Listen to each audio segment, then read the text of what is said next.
Welcome back to the Atlanta Falcons Podcast Network. I'm your host, Will McFadden. I am joined by Tori McElhaney and Terrin Waack.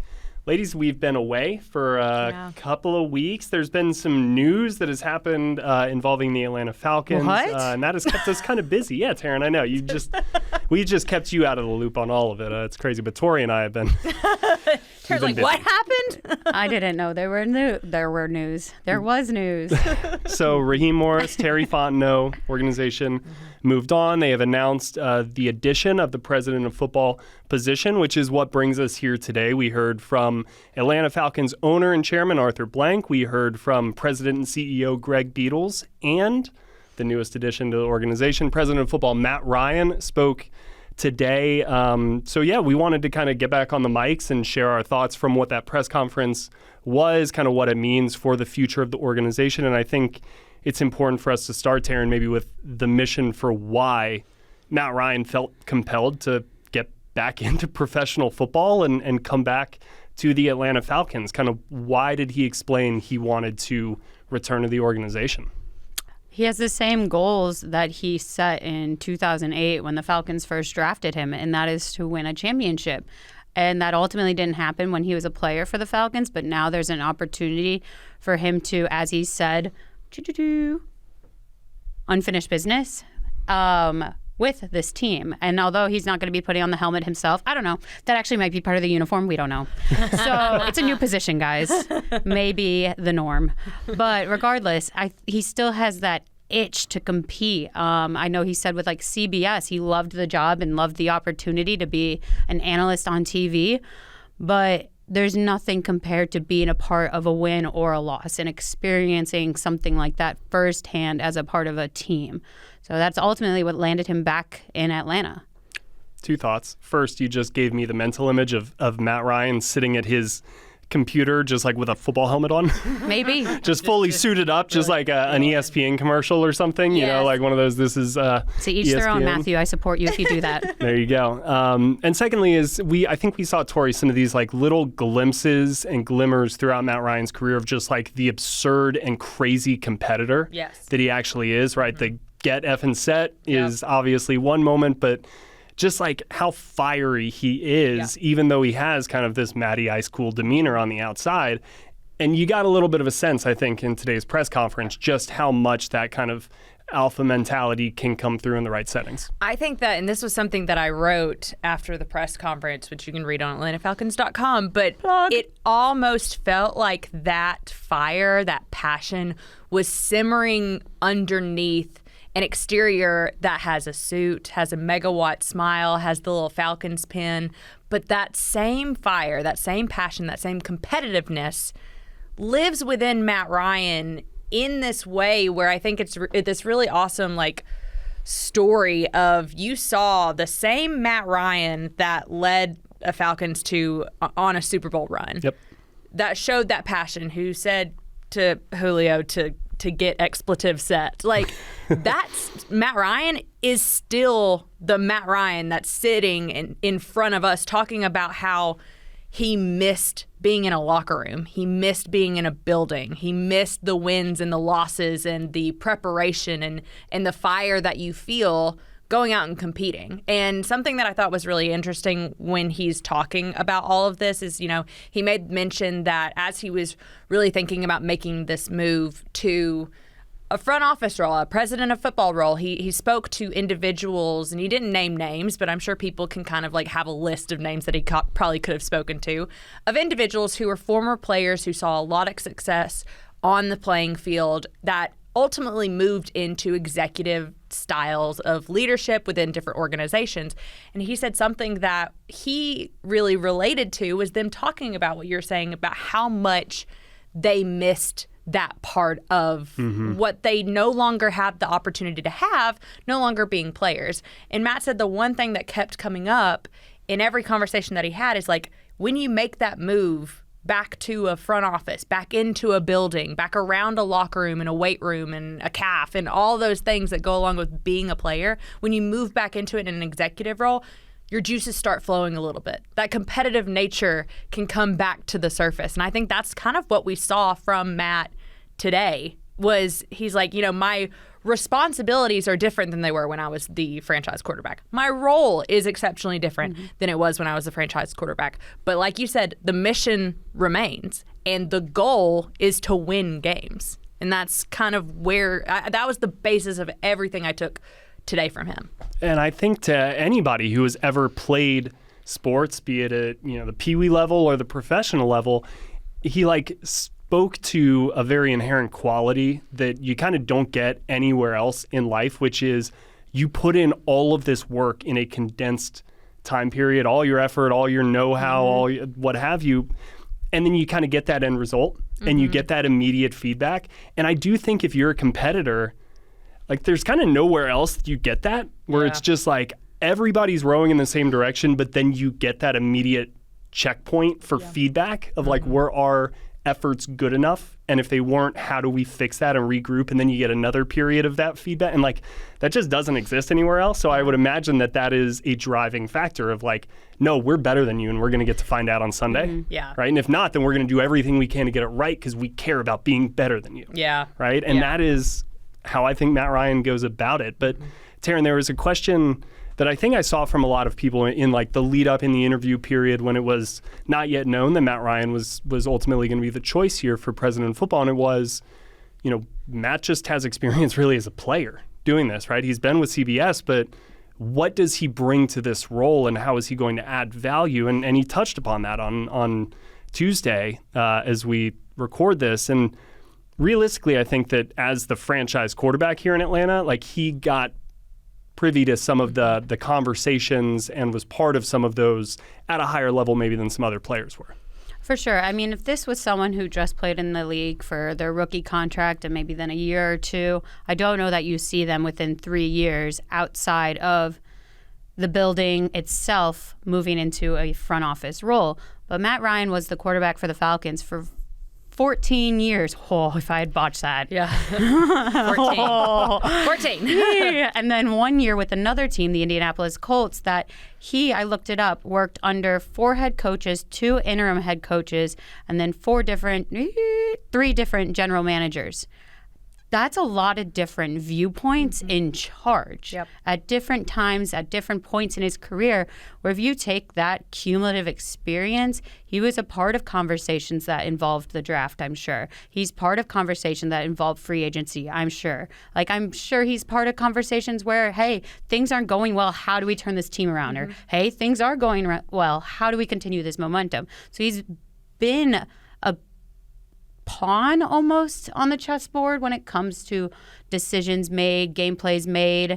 He kind of said, I wasn't making the decisions, but people were asking me my opinion. I was in those conversations. Yeah, maybe not a pawn, but a spectator. Yeah. He's a part of it, and maybe it's oh, yeah, I'm going to phone a friend. Hey, Matt, what should we do? And he knows how those decisions affect a player. Exactly. He has that firsthand experience, and he's been a part of it now almost at every level because he's already hit the ground running and been a part of head coach searches. They haven't started GM stuff yet, but I'm sure they're thinking about it. Oh, yeah, you have to. Tori, you'll actually be able to drive this metaphor home for me, because you know this way better more than I do. But what I was just thinking of is it's almost like he is the F1 driver.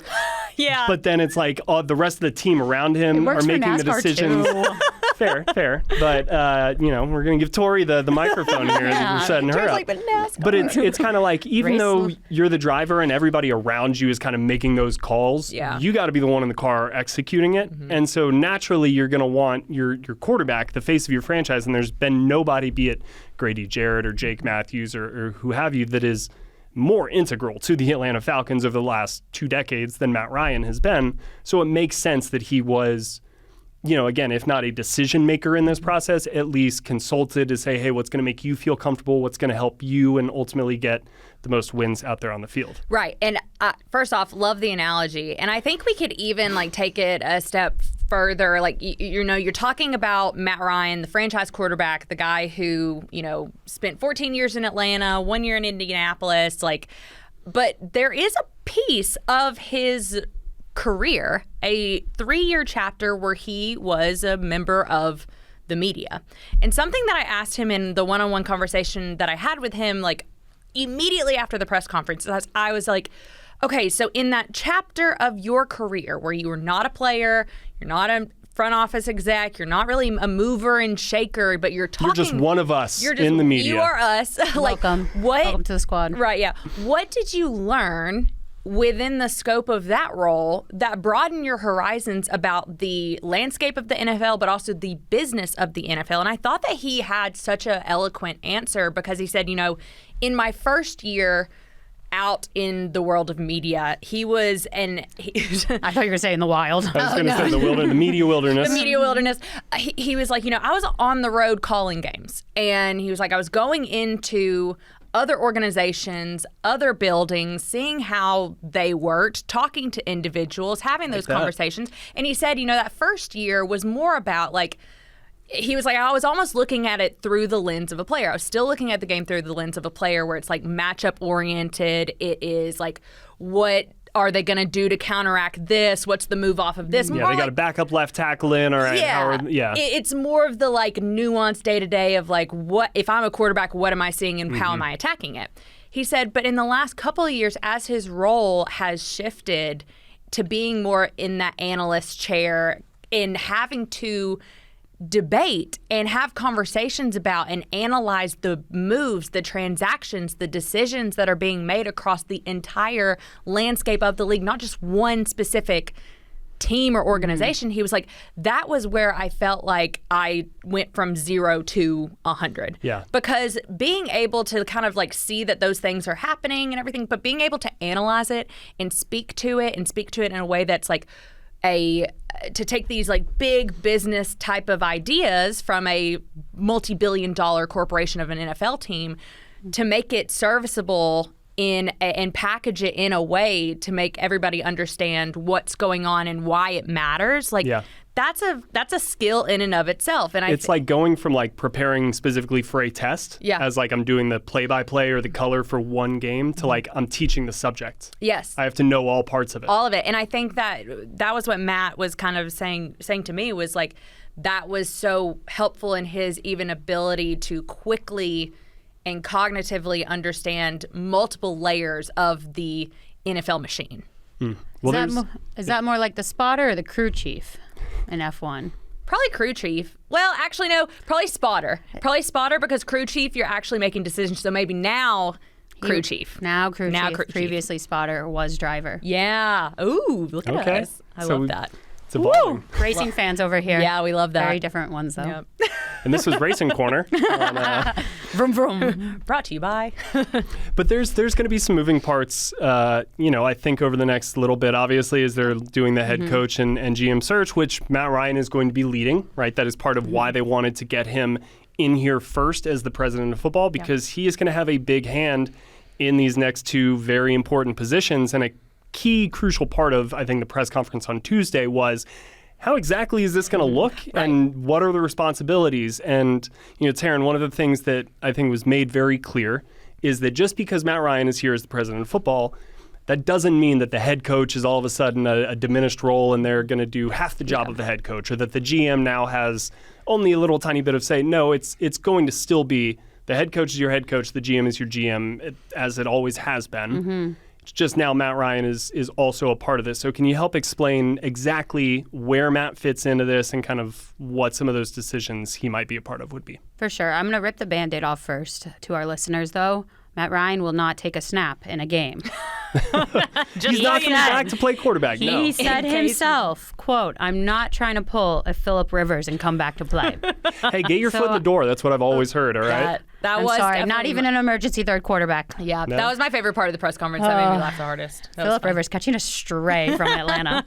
But it's true. He's not going to be the head coach. He's not going to be the general manager. He's kind of someone, again, almost like he was in those meetings back as a quarterback, someone there to provide an opinion. While his opinion before was just minor, I'm sure, now it's major where they might take it more seriously. I mean, not that they didn't take him seriously before, but you know what I mean. Like, it's an elevated role where he's overseeing the entire thing, like the spotter, and trying to help the different entities make a decision.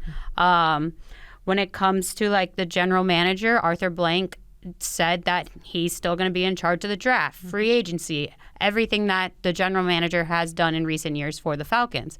And it was the same thing with the head coach. The head coach is going to pick when it comes to his staff specifically, and just like the style that they're going to play with. And Matt Ryan's not going to be the one to dictate that. He doesn't want to do that. He has no desire, Arthur Blank said. Maybe that was a conversation, but I don't know. And it was just very clear from all of them that I know my role. Like, he has his lane and he's going to help whatever, like he'll veer into the other lanes, but he's sticking to his own. Yeah. I need to get off the racing analogy. But no, you planted the seed, and I'm like, now all I right. did. I know. I just got your wheels turning. I know. But no. Boo. I do think that the main thing that I think Arthur Blank said that really put into perspective what it is that he said Matt Ryan did not sign up to be the general manager. He did not sign up to be the head coach. And as Matt said, he did not sign up to come and play quarterback again. Like, bum, bum, bum. What he did sign up to be is the person in place to put these individuals in those positions. That was something, because he's the one that's leading these searches for head coach and general manager. That has been made abundantly clear. And what Arthur Blank said, he signed up to get the best people for them to do their job with his support, his wisdom, and his guidance based on his experience. And that was something that Matt and I talked about as well, is like he kind of said he is the one that's putting up these guardrails of setting a vision, setting an expectation, who you're going to be, what you're going to be achieving.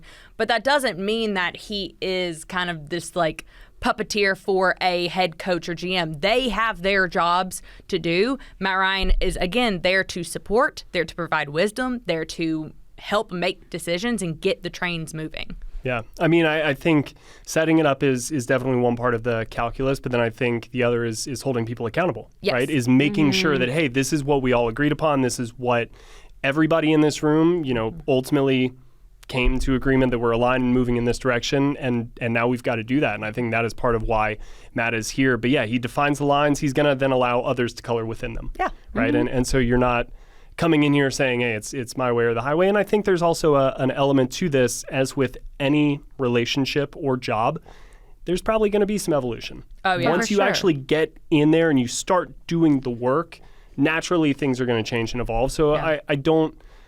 I don't think it's fair to say, hey, here's exactly how it's all Yeah. going to look on day one of the press conference, because it's a new position and this is going to be a new way moving forward. And I think there's going to be some adjustment periods. And I think Matt was actually very candid about that, where he said off the bat, there's a lot I need to learn. There's a lot I'm so excited to learn and, to get my hands in some stuff. And then he also made the comment too, a little bit later, where he was asked, once there are decisions made about head coach, because that's kind of his main focus right now, is getting a head coach in place, getting a general manager in place. And the question was presented, so what happens in your role thereafter? And he was very candid, and he was like, we'll kind of see. It'll depend on what the head coach needs from me. It depends on what the general manager needs from me. It depends on kind of what the expectation and vision we set for the organization is, based on how he moves and operates. And I think that's a very fair way to look at it, to your point, that this is an evolving entity. Yeah. It's not a black and white. And hearing y'all talk about it more, and then thinking back to not just this press conference, but Arthur Blank's press conference last week, Arthur wasn't shy in saying, I'm not at the facility every single day. I don't know what's going on a day-to-day basis, because that man has a lot of other things going on in his life. My favorite quote that he said is he was like, I have the authority, but I do not have the knowledge. Ooh. And I thought that was such a, I think that there are so many leaders who can learn something from that line. It's and I think that's why Matt Ryan is in the position he's in. It's almost like his boots on the ground, like his informant or whatever. Matt Ryan is going to collect all this information and present it to Arthur Blank, because he did say that too. He's like, I'm just making a recommendation. I'm leading these searches, but Arthur Blank, this is his team. This is his football team, will ultimately make the decision. Well, inherently, like when you look at what a quarterback is, yeah, we talk about like arm strength or dual threat ability and pocket mobility and all of this. At the end of the day, the quarterback position is a decision maker. At the end of the day, like that is what you're out there to do, is to make good decisions before the snap, after the snap, in command of the huddle, as it relates to clock management, all of that stuff. And Matt Ryan did that at the highest level for 15 years. He's coming in here to help make decisions. And so that's where I think the first one that he's got to make is going to be a big one, right? And the head coach, there's a lot of different ways that the Falcons can go here. But Terrin, he kind of laid out 3 words, I guess 4 words technically, that when he's kind of like, here's what I'm looking for, the qualities that a head coach maybe has to exemplify or maybe will be graded upon. What were those? Character, emotional stability, and this one's a quote: a level of presence you have to have as a coach and the ability to command respect of your players. So I guess the word is presence. But yeah, they're all like very more, I don't know. Someone help me. Intangible? Yeah. Like you can't. Yeah. It's not a win-loss record. It's not a offense or defense. Exactly. It's not like, I use a chalkboard or I use a PowerPoint. Like, right? I don't know where I'm throwing the dart. Yeah. It's a moving target, but that's okay. Whatever is best for the Falcons is what they're looking for. And heck, you could have 2 very, very fundamentally different people check all of those boxes. Tori, did any one of those 3 characteristics stand out to you the most? I really liked emotional stability. I mean, I think that like that's always been something that I personally look for in a leader, is the emotional stability. And when things are crazy, you're the same. When things are a bit more chill, you're the same. That's so crazy, because I feel like growing up, the quintessential football coach was not very emotionally stable. Right, yeah. Like in all the Varsity Blues, in Little Giants, like all these. Right, pop culture, it was. To me, it's like, I think that's why this is why there's a search committee. Is because that's a subjective answer. 100%. Right? Like it's a subjective way, because for me to look at it, because I'm sitting there thinking about what I personally want. But a player who's actually out there every single Sunday lining up is like, no, I want my coach to be in my face, getting me hyped up. But on a Monday, I need him to be like, all right, here's what we need. You know, like, I think that, like, that's the difference. And that's why this is such a difficult thing to do. It's nebulous. It's because it's a fluid situation. These are intangibles. These are traits that can be moving and shaking in different ways depending on the moment. And so I think that's like, it's all subjective. And that's why having, I think, multiple people in place with their own thoughts about what direction they want this organization to go in is good, because it means that you have those tough conversations about what are non-negotiables and what are. Yeah, when I think of like emotionally stable too, it doesn't have to just be someone who's cool, calm, and collected all the time. I think of like covering Nick Saban, and I'm sure his players would say he was emotionally stable, but outsiders might not. You see the man throw a headset. Like, you see him go off on a reporter and things like that. But maybe you want to see that. Like, emotionally stable doesn't have to mean you're the same every single day, but maybe it's kind of like what you present to them as important is the same. Yeah. Or, I don't know. Yeah, like, it's different. interesting. It's interesting too, because I think we have to think about it in the context as well that it will be a partnership between a general manager. So like those 2 hires are kind of happening. What's the word that they continue to use? Concurrently. Like they are happening simultaneously. And something that Matt talked about today, as well as Greg Beadles, was about like, these 2 people do not have to be best friends, but they do have to kind of have a similar ground that they're operating from. They have to be 2 people who kind of see the game in a similar way, because it has to match with a vision that you're putting in place and an expectation for players. Because if you're a player and your expectation for what your role is changes every single year, like that's not a recipe for success. And that's what the Falcons need, a level of like consistency, and it starts with those 2. 100%. You 2 might. Are you familiar with Daisy Jones and the Six?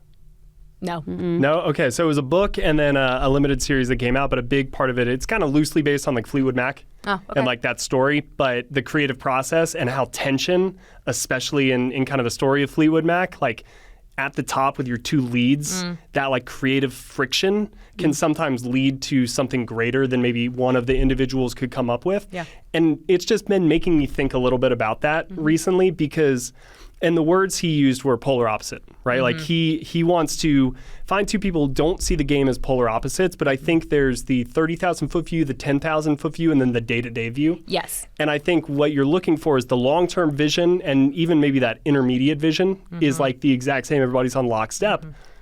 But then I personally don't mind if there's a little creative friction and you allow these two guys to kind of do their job. But that's why I think Matt is here to ultimately be kind of like that decision maker when the moment arises. And maybe those two sides can't kind of come to exactly the same terms by themselves. That's where you have one person to say, hey, the 30,000 foot vision, how does this, how do we get there from here? And you connect those dots. And that's ultimately, I'm fascinated by what this role is going to be because, again, knowing who Matt Ryan was as a player, knowing how he carries himself as a person, like, I have high expectations for how he will perform in this role. I think, too, that, like, it goes without saying, going all the way full circle, like, there is a sense of competitiveness. Like, even Arthur Blank, when, you know, Matt Ryan was talking about, like, my role and responsibility is different than it was as a player, but I still am, like, wanting to win games. Like, Mr. Blank said the role and responsibility is primarily involved with one single thing, and that is winning football games. Like, everything else being what it is, the Falcons have to get back on track as a winning organization to get back into the playoffs. That is the first thing that Matt Ryan said. The first comments that he made on CBS NFL Today on Sunday behind the desk for the final time was, I hope that you're talking about the Atlanta Falcons as a playoff team. That's the goal. That's the expectation. And I think that's what, ultimately, when you boil everything down, what the Falcons have to do to get to that point, that's what Matt Ryan is in place to do. Yeah, no notes. All right. Well, I guess that's been a good conversation. A lot has changed since we were last here for the Friday Five to preview the Falcons Saints regular season finale. Crazy. And here we are talking about Matt Ryan. It has been a week. Yeah. President of football. It is crazy. It is crazy to think that, like, we were at Mercedes. So young. We were so young then. I'm pretty sure I have more gray hairs, but like the amount of things that have changed, and I think that I personally, I've been with this organization now for almost 5 years, and seeing the fan base reaction to Arthur Blank's press conference last week, Matt Ryan's press conference today, the decisions that are being made, the names that are linked to the Falcons, like all of these things that I think the fan base, I'm feeling a certain sense of excitement from the fan base that I haven't felt in a while. Well, you say 5 years, right? And realistically, if you look at kind of the defining aspect of those 5 years, it's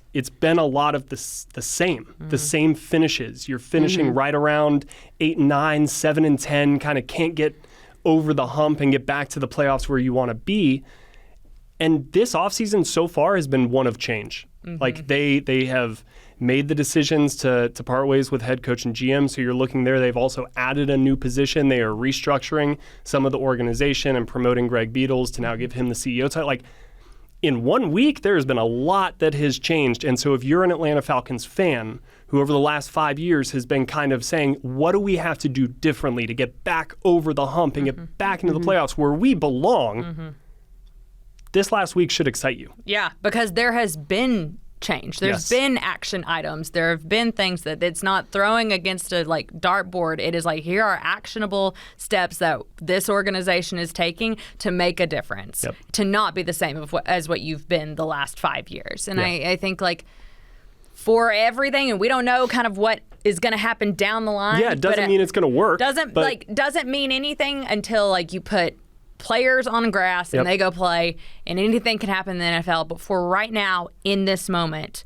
the Falcons organization, Falcons leadership they're making changes. They're not just sitting in the same. Yes. And I should say, I hope it works. Right. Yeah. But just at this point in time, you can't necessarily think about the end result. You got to make the decisions in the moment that you feel will get you to the end result you want. And that is what I think they're doing right now. So we will see what the future holds.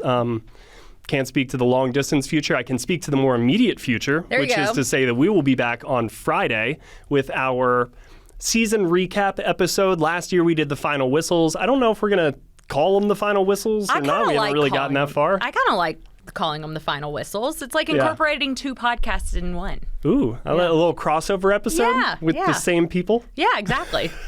We'll bring in a different Tori and a different Will. Right, exactly. Okay. Yeah. Same Terrin, don't worry. Same Terrin, don't worry. So yeah, we will have that on Friday, kind of running back the season, our favorite moments, best plays, X, Y, and Z. We've got the topics. We'll prepare for that. Then next week, you've got Falcons Audible coming back. I'm sure they're going to have a lot of thoughts from a former player perspective, which will be really fun to hear kind of everything that has happened the last couple of weeks and what they have to say about it. And then we'll be back every Friday moving forward with kind of our Friday Five throughout the offseason. We'll come up with a different idea some weeks. Some weeks there'll be plenty of news for us to talk about. And anytime there's going to be breaking news, we'll hop on the mics if we can and provide you all of our immediate reactions to that. So this was fun to get back on the microphone again. Yeah, it was a year ago that we were last together in here. It really was, technically. Cheeseball. All right, y'all both have had some zingers today. Yes, we have. Oh man, we are so back. New year, same Terrin, same Will, different Tori. You can't change perfection. Awesome. Well, thank you guys so much for listening, and we will see you next time.